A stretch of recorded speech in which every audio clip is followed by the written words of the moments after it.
विविध भारती पुणे ठळक बातम्या.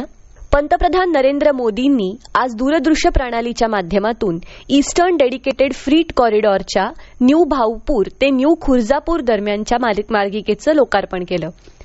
हा कॉरिडॉर 351 किलोमीटर लांबीचा आहे आणि यामुळे विविध क्षेत्रांमध्ये अनेक नव्या संधी उपलब्ध होणार आहेत. सध्या प्रवासी गाड्या आणि मालगाड्या एकाच मार्गांवर धावत असल्याने दळणवळण क्षेत्राचा खर्च वाढतो. हेच टाळण्यासाठी असे 2 फ्रीट कॉरिडॉर्स तयार करण्याची योजना आहे, असं पंतप्रधान नरेंद्र मोदी यावेळी बोलताना म्हणाले. या मार्गामुळे प्रवासी गाड्यांना होणारा विलंब कमी होईल आणि मालगाड्यांची वाहतूक आणखी वेगवान होईल, असं त्यांनी सांगितलं. नव्या कृषी कायद्यांवरून निर्माण झालेला तिढा सोडवण्यासाठी केंद्र सरकारनं या कायद्यांविरोधात आंदोलन करणाऱ्या शेतकरी संघटनांना उद्या म्हणजेच बुधवारी चर्चेसाठी बोलावलं आहे. सरकार आणि आंदोलक शेतकऱ्यांदरम्यानच्या या मुद्द्यांवरील चर्चेची ही 6वी फेरी असेल.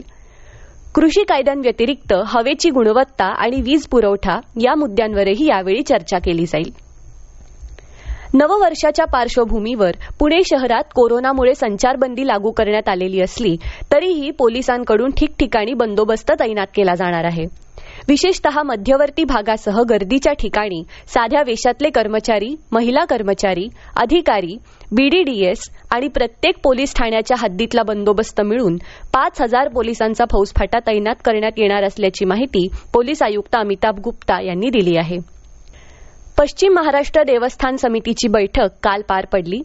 भाविकांसाठी श्री करवीर निवासिनी महालक्ष्मी अंबाबाई, केदारलिंग ज्योतिबा, दत्त भिक्षालिंग, ओढ्यावरील सिद्धिविनायक, बिनखांबी गणेश मंदिर आणि त्र्यंबोली या मंदिरातली दर्शनाची वेळ सकाळी 7 ते दुपारी 2 आणि दुपारी 4 ते रात्री 8 अशी होती.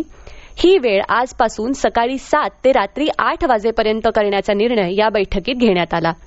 या होत्या आतापर्यंतच्या ठळक बातम्या. या नंतरच्या ठळक बातम्या उद्या सकाळी 8 वाजता.